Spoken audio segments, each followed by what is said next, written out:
Registry होगी, अगले ही क्षण ऑटोमेटिकली म्यूटेशन जनरेट हो जाएगा और जो रजिस्ट्री के आंकड़े हैं, कौन किसने किसको बेचा, कितना बेचा, वो आ जाएगा। और जैसे मुख्यमंत्री जी ने कहा कि ये सारा डेटा जो है पब्लिक को इस प्रकार से दिख जाएगा, यानी रजिस्ट्री होने के 10-15 मिनट के अंदर अंदर ये इंतकाल, जिसको हम कहते हैं पड़त पटवार जो उसकी है, ये दुनिया में कोई भी व्यक्ति इसको देख सकता है।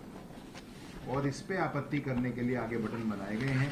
वो जो है म्यूटेशन जनरेट होने के बाद, ये आपने देखा इसमें लिखा हुआ है ऑब्जेक्शन। तो अगर ऑब्जेक्शन होगा तो जैसे मुख्यमंत्री जी ने बताया कि 10 दिन में एक भी ऑब्जेक्शन आ गया तो इंतकाल कंटेस्टेड या मुतनाज़ा इंतकाल हो जाएगा, जो एसडीएम को चला जाएगा। और नहीं आया तो वो सीआरओ द्वारा। वो शुरू में चॉइस है, आप इंग्लिश में देखना चाहते हैं, जमाबंदी वाला जो पोर्टल है, हिंदी इंग्लिश जो इसमें आप चाहें उसमें देख सकते हैं।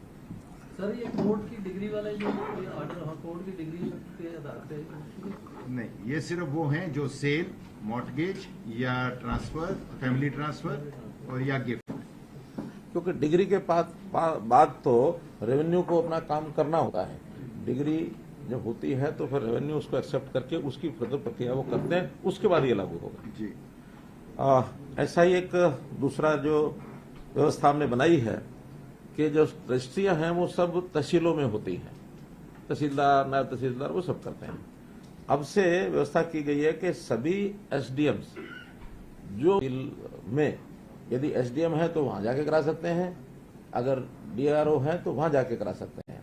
हाँ, कुछ समय के बाद हम ऐसी योजना बना रहे हैं कि इन स्थानों पर, चाहे वो सब नायब तहसीलदार हो, चाहे तहसीलदार हो, चाहे डीआरओ हो और चाहे कोई भी एसडीएम हो, इनके ऑफिस में व्यवस्था करने के बाद हम पूरे जिले की रजिस्ट्री किसी भी ऑफिस में करा सकेंगे।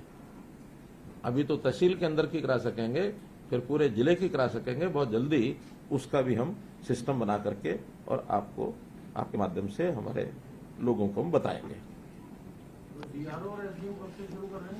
ये तो शुरू समझो क्या हो गया, आज से कल आपको नोटिफिकेशन हुई है सर? हाँ, आज से शुरू है। हाँ, कल नोटिफिकेशन हो चुका है, तो आज से समझो सोमवार से। हाँ, तो वो जो बीच में कुछ टाइम उनको व्यवस्था करने का कंप्यूटर वालों को जरूरी होता है, हाँ, सोमवार से ये शुरू हो जाएगा।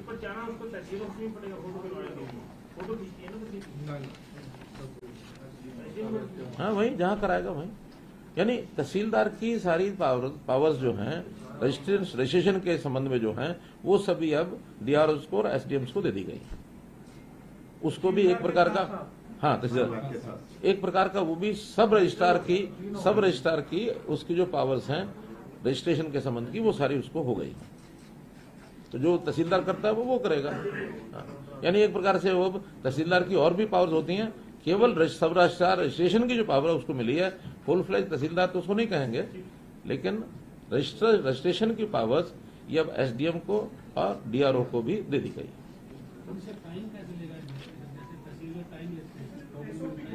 जैसे इन्होंने बताया वही मंडे तक व्यवस्था वेब हेलरी सिस्टम वो सब बन जाएगी। लेता है तो तहसीलदार या नए तहसीलदार वो चूज कर सकते। अरे व्यवस्थाएं ऐसी बना देंगे कि टाइम लेने की जरूरत ही नहीं पड़े, सीधा जाओ रजिस्ट्री करा के आ जाओ।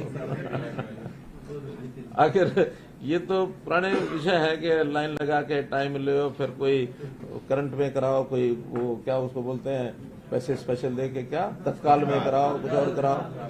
धीरे धीरे देखिए कोई जमाने चले गए। अब उन जमानों में वो जमाने भी थे जब आपको किसी समय के लिए बुक कराने के लिए 1 महीना पहले गैस सिलेंडर बुक कराना पड़ता था। अब गैस सिलेंडर रोक के ले लो गैस सिलेंडर ले लो, गैस वाला आया। तो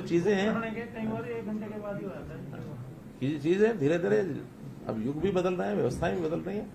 जनता की तकलीफ दूर करना ये हमारा काम है। कोई तकलीफ हो रही है हमारे पास लाओ, यथा समय जितना लगना वो लगेगा, लेकिन उसकी तकलीफ दूर करना हमारा काम है। हमको जनता इसीलिए चुनती है। एक तीसरी एक अनाउंसमेंट जिसकी उत्सुकता आपको पहले भी थी, आपने पूछा भी था, मैंने उसका मैं कहा था जल्दी इसका उत्तर हम देंगे। और वो व्यवस्था ये है कि जो अनमैरिड लोग हैं, चाहे महिला हो चाहे पुरुष हो, 45 साल से लेकर 60 साल तक, यानी एज सुन एज अर्न, ये डिमांड वैसे तो बहुत पुरानी है। हमारे एक एमएलए विधानसभा में भी कई बार कहा करते थे पिछले टर्म में, तो उस समय वो अगला विषय, वो अगला विषय है, वो भी करता हूँ। अभी तो एक कैटेगरी है अनमैरिड की। अब दूसरी कैटेगरी है कि जो विदुर क्या बोलते हैं, विडोवर, विधवा महिला होती है, विदुर पुरुष होता है। हाँ। तो जो पुरुष जो विदुर हो जाता है, जिसकी पत्नी का देहांत हो जाता है, तो ऐसे व्यक्तियों को 3 लाख रुपया और उससे इनकम कम है, जो हमने विधवा और ओल्ड एज में भी की हुई है, और आयु 40 वर्ष से 60 वर्ष तक। हाँ, तो के नोटिफिकेशन करके जुलाई से ही हम दे सकते हैं, नोटिफिकेशन के कैबिनेट की अप्रूवल लेनी पड़ेगी, हो जाएगी। लेकिन हम 1 जुलाई से इसको लागू कर देंगे, चाहे उसको पोस्ट फैक्टो भी लेना पड़ेगा। संख्या, हाँ वो तो मिलेगी, वो तो उसके बाद बुढ़ापा ही मिलेगी। जैसे कल हमने बताया था कि जो विधवा है उस पेंशन का नाम फिर बुढ़ापा पेंशन हो जाएगा, तो इनकी भी 60 साल का बुढ़ापा हो जाएगी। दोनों नहीं भाई, 40 से 60 ये है, 60 के बाद वो है। एक मिनट बाद में लेंगे। हाँ, मैं संख्या इसकी बता रहा हूँ, आंकड़ा बता रहा हूँ। हाँ, कुल मिलाकर के इन दोनों वर्गों में 71,000 लोगों को लाभ मिलेगा, जो रफली 20 करोड़ रुपया मासिक, अर्थात 240 करोड़ रुपया साल का, ये सरकार के एक्सचेकर के ऊपर इसका प्रभाव पड़ेगा। हाँ, उसमें लगभग 65,000 के आसपास तो अविवाहित हैं, पुरुष और महिलाएं, 45 से 60, 80 से नीचे, और 5,700 ये हैं विदुर पुरुष 40 से 60, जिनकी आय 3 लाख से नीचे है। 5,687 आज हमारे पास जो परिवार पहचान पत्र का डाटा इस समय है। इसमें कुछ परिवार ऐसे हैं जो अनवेरिफाइड हैं, ज्यादा नहीं है, कोई 2 में थे, सैकड़ों लोग उसमें नामजद थे, कुछ गिरफ्तार हुए, बाद में बेल पर छूटे हैं, कुछ गिरफ्तार भी नहीं हुए हैं लेकिन नामजद वो हैं। तो ऐसे हमने फैसला किया कि सभी 54 मुकदमे, बशर्ते को बहुत सीरियस ना हो, जो लीगल जो भी एक प्रोसेस रहती है उसके हिसाब से उनको वापस लेने का ये निर्णय किया है। 54 हैं, और नामजद तो कितने पता नहीं, लेकिन 117 लोग ऐसे थे जो गिरफ्तार हुए थे और जिनकी बेल हुई थी।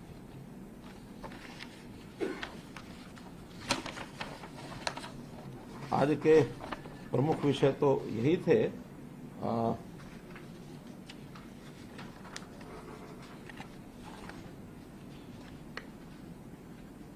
बाकी हमने कैबिनेट के विषय सब आपको बता ही दिए थे। सर, ये जो ये अनमैरिड हैं, छोटा एक प्रकार है, कोई हम एकदम कोई उनकी वैसी स्थिति तो नहीं ला सकते जैसी वो चाहते होंगे, लेकिन ये सब होने के बाद कोई उसकी आवश्यकताएं हैं परिवार की, तो वो यानी अपनी कोई आवश्यकताएं तो वो उसकी पूरी हो सकती है। परिवार तो उसने बनाया ही नहीं है, तो उसकी अपनी आवश्यकताएं हैं।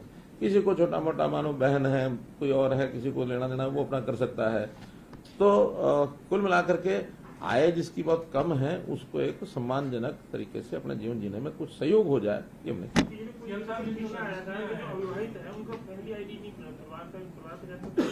नहीं, ऐसा नहीं, ऐसा तो नहीं है। केवल इतना ही था, कुछ लोगों ने अविवाहित होने के नाते से सिंगल मेंबर फैमिली का एक अपना फार्म भरना शुरू कर दिया था कि हम ही अकेले। अब थोड़े बहुत लालच होते हैं उनके कि अलग से हमको AAY का फायदा मिल जाएगा।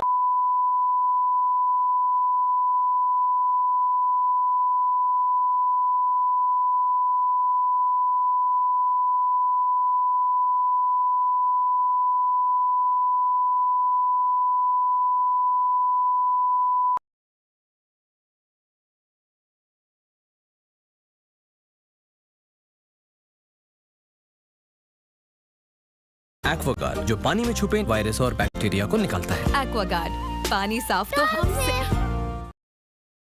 What can you do when the public is accepting this content? You're not able to accuse me of plagiarism, which is your standard go-to trope, because I'm an IP lawyer by practice. Come after me and I'll rip you apart. On content, I'm saying I'm not claiming expertise here. I am standing on the shoulders of giants. I am doing what any scientific publication would do, which is citation, 900 footnotes and endnotes. Deal with it. The existence of Hinduism in the current day is predicated on Hindutva being kept alive. if Hinduism were living in peacetime, Hindutva will sleep. But if that's not the case, Hindutva has to stand up. It is the Kshatriya aspect of Hinduism. The speed with which the community reacted to the Pathan controversy is not the speed with which it reacts on freedom of temples from the state. We read the history of Wahhabism as if it's in a separate silo when it comes to the Middle East, but we don't wish to talk about what happened parallelly in Bharat. All the Wahhabis were Sufis. So it's very difficult for me to buy this Bollywood presented invention that when you think of Sufi, think of these dervishes with the long hats and the long robes just swirling around constant. Stand by your own culture. That's the problem. This pacifism is the consequence of the moderate spirit introduced into Indian public discourse by the creation of this entity called the Congress. Namaste, Jai Hind. Welcome to another edition of ANI Podcast with Smita Prakash. Many of you have written in to request us to get some domain specialists to our Delhi studios for the podcast. We do try our best to accommodate as many requests as possible. I'm not really a fan of Zoom interviews. It reminds me of the COVID era, and hence all our guests are those who come to our Delhi studios. Today I speak with J. Sai Deepak, engineer turned litigator turned author. His two books, India, that is Bharat, Coloniality, Civilization, Constitution, and India, Bharat and Pakistan, The Constitutional Journey of a Sandwich Civilization, are two voluminous, well-researched books on the Indian civilization. His views are hugely popular among a cross-section of the Indian population, which believes that the way Indians have read and perceived history of its own civilization is through the prism of their colonial masters. That Indians constantly seek validation. On the other hand, some historians feel that Sai Deepak and some other historians are whitewashing history through an unnecessary debate of native versus colonial prism. Thank you so much for coming to our studios, Sai. Before this, just for our viewers, before the podcast begins, I just want to tell you that off camera, I asked him, I said, how should I address you? Because, I've seen some of your videos and some call you J Sai, some call you Sai, some call you Sai Deepak. So I said, okay, how do I refer to you? So then you've been kind enough that I can take your first name and refer to you as Sai. I wanted to have you long back on the podcast because almost every podcast that I have done, 25 of them, in the comment section, it's always, ma'am, can you please have J. Sai Deepak? Ma'am, can you please have J. Sai Deepak? I said, look, I'm going to have him, but only after I've read your book, because I'm a little bit finicky about such things that I need to read the book and get to know, what your point of view is. And you make very compelling arguments. This whole host of books which have come out by Indic historians, some say that it's just too much too soon. Do you think that's the case? So first of all, thank you for having me over.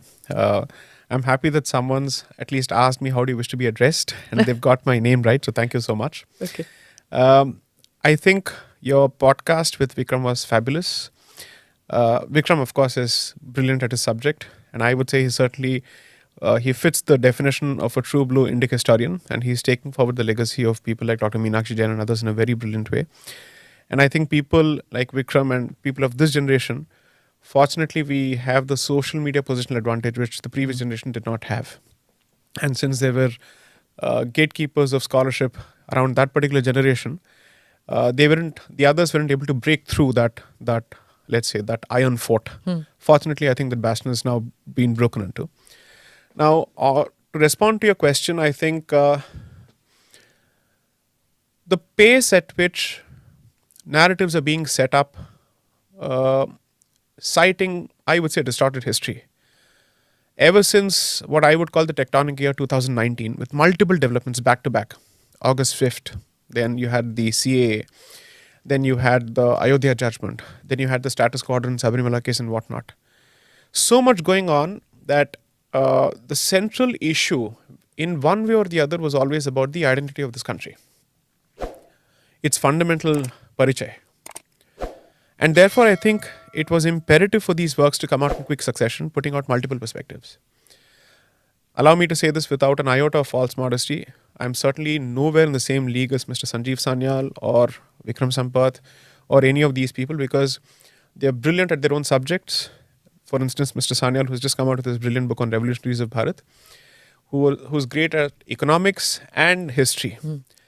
I am approaching this more from the perspective of a practicing advocate, trying to understand the underlying mentality in my own profession and our own approach to issues such as secularism, constitutional morality, so on and so forth. So, I genuinely believe that these discussions are timely and very, very relevant. I hope there are more voices that come out sooner, because I think after a point, people might get jaded with the same set of voices and the same set of faces. They'll say, okay, we have heard his position. Abhi aur kitna sunna hai? What more does he have to contribute? Right? So that shouldn't happen. So the fatigue with respect to a particular face or a set of faces mustn't translate to fatigue with respect to the content of the perspective. So we need more voices. So I hope that the next few years, at least 3 or 4 years, we see more and more people coming to the fore who are able to take some of the seeds or Easter eggs that we have sown in each of these books, take it forward, dig deeper, and then come out with their own views on it. So I'd say, no, this is certainly not too soon or too much too soon. I'd say this is the right amount, and perhaps we may even need more. Okay, I'm going to read out some extracts during the course of this podcast. Right. It's on page 9 for those of you who want to see it. You say this, that in the absence of this big picture, the Bharatiya mind, which is currently buried deep under 3 layers of coloniality, European, Middle Eastern and Nehruvian Marxist post-colonial, will continue to consume popular, comforting and infantile fictions. I want you to elaborate on this infantile fiction. One such fiction which you mentioned is the existence of the Ganga Jamuni Tehzeeb, the much touted composite cultural creature that is the supposed product of a syncretic relationship between Hinduism and Islam, creating the so-called unique Indian Islam. Now, generations of Indians have grown up on this, listening to this, that how lucky we are as Indians to have this Ganga Jamuni Tehzeeb. Now you come with this very uncomfortable truth, which tries to shatter, I don't know whether it has shattered or not, this fiction which you call. Right. So please explain to me what this is about. So during the course of my research for this book, I went through a huge learning curve. My preconceived notions about the so-called independent movement around that particular period, its leaders, everything changed. The first thing that I realized is that this composite creature called the Ganga Jamuni Tehzeeb is a relatively new construct in our public discourse, and which can at best be traced to the period between 1916 and 1923, and not before nor after. Because you see, until 1916, this much was very clear, that while the Congress of that particular period wanted to project itself as the big tent of all sorts of ideas, as long as it was, let's say, seeking some kind of a home rule or autonomous governance for Indians, staying within the realm of, let's say, the empire, the colonial empire, so to speak, the Muslim identity was crystal clear. I'd say largely clear, that I don't think the twain can meet. And one of the foremost persons to make this point was Sir Syed Ahmad, because most people assume that it is the creation of the Congress which led to his own views on the two-nation theory. But the fact of the matter is, those views preceded the creation of the Congress by at least 50 years, thanks to his own education in certain seminaries. I've mentioned all those facts. Second, 1924 also turned out to be one of those years which translated into severe introspection on the part of several Indian. One set of leaders from within the Congress effectively realized that they had created a dragon, which was going to be difficult to rein in. And this dragon always, or rather they hadn't created a dragon, they had revived a dragon. What is this dragon? This is the dragon that believes in the two-nation theory. Oh, okay. This is the dragon that led to the creation of Pakistan, which was always waiting for an opportunity to present itself, to reassert itself, so that the Persham can be, let's say, resuscitated, so to speak, in Bharat. And the Khilafat movement, coupled with the cooperation of the Congress under Gandhi, or even before that by Tilak and others, had given them that opportunity. From 24 to 46, you're looking at the movement towards the creation of Pakistan and the crystallization of the idea of Pakistan and the reality of Pakistan. I would only ask, what Ganga Jamuni Tehzeeb? That's one. Because by 1946, the elections make it abundantly clear that the majority of the Muslim population had voted for the creation of Pakistan. And therefore, everybody who chose to stayed back for reasons of pragmatism and practicality, but not for patriotism, is a position I've already taken. Because you've already cast your ballot at, let's say you vote at the ballot, clearly with respect to a particular idea and its fructification. So, can there be a clearer statement of intent and position? I don't think so. That's one. Now, I would then say that post-independence, the deification of this particular composite creature must be laid at the doors of the distortion of history, helmed under Pandit Jawaharlal Nehru and the Marxist Nehruvian coterie of historians that he put together, which actively sidelined people like R.C. Majumdar and others. And then also to this particular cabal, I would call the IPTA, the theatre movement. IPTA, yes. IPTA, which had a lot of Marxist Muslims. I think Mr. Kaifi Azmi was also part of this, and Balraj Sahani and all these people were part of it. And then I think Bollywood starts playing a huge role in creating this. So we are told that Muhammad Rafi sang bhajans, and then we are told that Naushad set music for some of these bhajans, and that They did, no? Of course they did. I'd say I'm not going to let a bhajan effectively come in the way of my larger picture of what happened in history. That is something I'm not going to buy that. Sai, if I may interrupt, you said it's in the 20th century, right? Right. That this Ganga Yes. Jamuni Tehzeeb, Correct. and there's no reference earlier. Maybe not the term, Right. But tell me, the sentiment didn't agree. Suppose it didn't exist. Suppose we Right. were to just look back at, say, Akbar and Dine Ilahi. Right. You've written about that in your book. Right. You've gone into great depths about that. Right. But I'm just asking you, because most people who've grown up think that, okay, there was this syncretic culture which was there, especially in the Ganga area. Right. The problem is whenever we choose to examine or unpack these issues, I think somewhere the examination for causality goes for a toss. So let me do a typical analysis here in terms of what is the cause and what is the effect. This much is clear that there have been multiple waves of Islamization of the converted Hindu-Muslim population from the Hindu population. So until that particular process of Islamization is complete, the converted Muslim who was previously a Hindu continues to hold on to his cultural roots and religious roots in one way or the other because he is not able to let go of the religion of his ancestors. Now, this is sought to be presented as the accommodative facet or aspect of Islam, which is not the case because you have to go a few years forward and then you realize the next wave of Islamization removes even those vestiges. And that is what we see as Wahhabization. I'm sorry, it's not Wahhabization. It's the complete Islamization of the convert. Because we don't understand Wahhabism the way it is supposed to be. We see it as some kind of an extreme tangent of Islam, which is not the case. It has a significant following in this country. It has perhaps a greater following in this country, at least since the 19th century, than in Arabia. We don't wish to talk about it. That's a different issue. Okay, so that's one. Two, Dr. Ambedkar specifically says as much in his book, Pakistan or the Partition of India. Let me say this for the sake of public record, that I have serious and several disagreements with Dr. Ambedkar. But I think on some of those issues where I think I may end up agreeing with him is his reading of this mindsets. Clearly, lighting of a lamp or breaking of a coconut hasn't come from Islam. These are native traditions which some people are finding it difficult to let go of. But with every wave of Islamization and further Wahhabization or Wahhabization and hence Islamization, that wave goes. I'll give you an example from my own part of the country.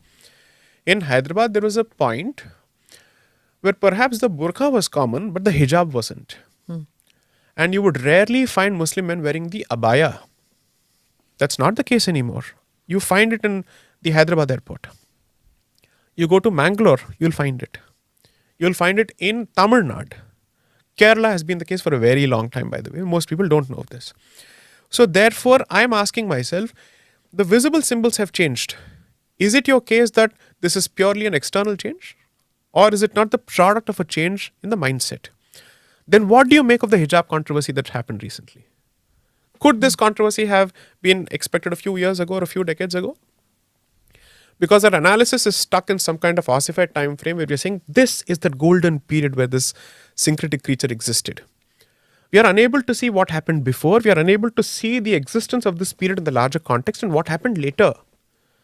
you at least extend the time frame and ask yourself the right questions, I think the answers would be fairly clear. Comfortable or not is a different question. We just spoke about the two-nation theory. You were just mentioning it. Most people would think that, the two-nation theory, those who are not students of history would think that Jinnah was the one who had at least he's the one who verbalized it more and made it more acceptable to Indians. He was the one who did the two-nation theory. Some who would have read a little more would say Sayyid Ahmad Khan.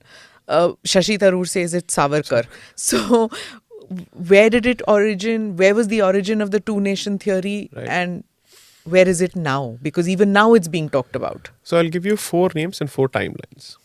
Shah Waliullah Dehlavi was alive between 1703 and 1762. He passed away a year after the Third Battle of Panipat, after Shah Abdali left this country after having ravaged the place and after having destroyed what I would call the spine of the Maratha Empire. Syed Ahmad Khan passes away in 1898 September. Savarkar was born in 1883. Gandhi was born in 1869. Jinnah was born later. I would say he's perhaps a contemporary of Savarkar in that particular sense, junior to Gandhi and way junior to Syed Ahmad Khan. Savarkar was 15 years old when Syed Ahmad Khan passed away.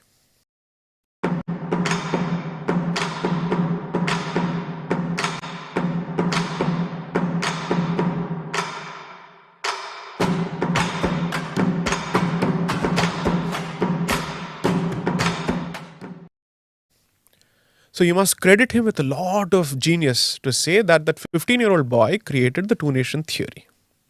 Right? Now, that's not possible because most people believe that Savarkar and all those people who subscribe to his point of view don't have brains. So let's assume that's not the case here, right?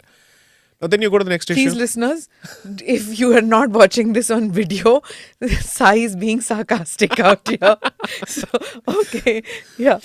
So Syed Ahmad Khan starts speaking of Hindus and Muslims as 2 races, at the very least from his first book of 1858, where he traces the causes of the Bagawat, namely the 1857 rebellion. But much before that, he is educated in a seminary called Madrasa-e-Rahimiyya, which is in Delhi, which is based out of Delhi. That institution is single-handedly responsible for producing at least 7 major Islamic movements in this country. Ahle Hadith, Ahle Quran, Ahmadiyya, Barelvi and the Aligarh movement. Because all the founders are alumnus or alumni of this particular institution or have been taught by the gurus of this particular institution, or let's not call them gurus, teachers of that particular institution. Arab invaders have lived in this country, but I am not an Indian. In the sense he says, I don't belong to this land. Obviously the word India did not exist then, but he says, I don't belong to this land. He sees himself as an Arab. Clearly says, we cannot mix or intermingle with the local population under any circumstances. Because for 2 reasons. One, I am Arab plus I am a Muslim. So there is an ethno-religious sense of supremacism that pervades his thought process. Now we should ask ourselves, why is he so important to this entire discussion? He is important because from Deoband to every institution of repute that you can name, which is of Islamic origin, so to speak, names him as their intellectual forefather in their own records and books. Yeah. And I've shown it from their own books. Yeah, I'm going to quote this. I had pointed out, I had written it. I didn't know that you're going to be talking about it, but then I had already taken it out. He said in this, which I was going to come to this about the doctrine of jihad. And in this, you've even brought Sirhindi, and he says that caused of Islam, Reformation, Revivalism, re-establish Islam in Bharat in its most pristine form through strict adherence to the Sharia and by purging of heresies such as Sufi mysticism, attendant un-Islamic beliefs and practices. You have gone into great detail about the influence of Dehlvi in your book, which is very interesting. Yes, go ahead. So Dehlvi comes out with 2 central philosophies which continue to influence the history of this country and which influence the Khilafat movement as well as the partition of India. So he specifically says that Islam mandates and requires the establishment of a caliphate so that there is a centralized unified command, a chhatra so to speak, under which all Muslim rulers can function. In this land? Everywhere. He says a caliphate a unified caliphate, and it starts with Bharat because this happens to be the biggest possession in their hands. Okay, that's one. Second, he says, along with the caliphate which will take care of the worldly affairs of Islam, you need a very strong ulama. So there's a very clear division of turf between the ulama and the rulers. He makes that. And it is the job of the ulama to set the Islamic house in order if the Islamic king strays. So he draws on all of that. And this man was a contemporary of Abdul Wahhab. Both of them learn the hadith from the same school and from the same set of teachers in Hejaz. Okay, so look at how the history. The history of this particular period is incestuous. We read the history of Wahhabism as if it's in a separate silo when it comes to the Middle East, but we don't wish to talk about what happened parallelly in Bharat. He's the one who translated the Quran into Persian. Correct. So that why did he do that? Because by then Persian has become the official language of the administration under the Turco-Mongol Persianized Mughals. And therefore he says the first thing that we must do is, as long as it is in Arabic, it becomes difficult for the local population to read the language or read the book. And they'll be contaminated by the influence of their Hindu ancestors and Hindu neighbors. So to prevent that infestation and contamination, let's say of that particular pandemic or epidemic as he saw it, let us quickly convert this into a language which is more accessible, and therefore he was the first one to undertake the translation of Quran to Persian from Arabic. So this happens. Not just that, he is also crystal clear in his head that the only way I can ensure that the new convert remains true to Islam as it was followed by its earliest followers is by ensuring that their entire life is lived in accordance with the Sharia, because Sharia reflects the religion in the manner in which it was followed by the earliest followers too. Thinking about here, why is Savarkar even relevant to this discussion? Jinnah is merely a third or fourth generation torchbearer of the very same thought process. But this also shows that Dehlavi is perhaps a strawman argument to make, because if someone who is so much trained in the religion and its scripture and has done this for a living, whose father compiled what is known as Fatwa-e-Alamgiri under Alamgir Aurangzeb, clearly and surely he knows more about Islam than you and I do. So I wouldn't say this is merely the contribution of Dehlavi. Dehlavi was capturing or encapsulating a political doctrine based on Islam. So ultimately it goes back to the central book, the root book. So one of the founders of Jamia Millia Islamia, which was founded I think in 1920, the backdrop of the non-cooperation movement, after they found Aligarh less Muslim. Aligarh Muslim University was found to be less Muslim and more British loyalist, and therefore Jamia was established. One of the founders was Sayyid Shabir Usmani. He gave the first Quranic justification for the creation of Pakistan on the basis of the division of the world between the Kafirs and the Mu'min. And you'll find a better exposition of this thought process in Venkat Dhulipala's book, Creating a New Medina, where he speaks of the period post-1937 until the creation of Pakistan. With all this before us, I refuse to believe that Savarkar or even Jinnah or even Syed Ahmad Khan was remotely responsible for this. They were only taking a certain thought process forward. Did they were they the ones who, or one of them or two of them, were they the ones who gave a kind of a politicalization? And since everything was going hunky-dory for political Islam, people didn't see the need to indulge him. But when the chips are down for political Islam, the ulama take up the mantle. And therefore, from the death of Aurangzeb in 1707 is when you start looking at the rise of political Islam under the guidance of ulama. JUI is also established. Why were they not influential during Akbar then? So it's like this. When people believe that under a particular Islamic king, the flag of Islam and the flag of Mughals are flying high, let's not upset the apple cart, so to speak. And plus, Akbar was a very powerful emperor.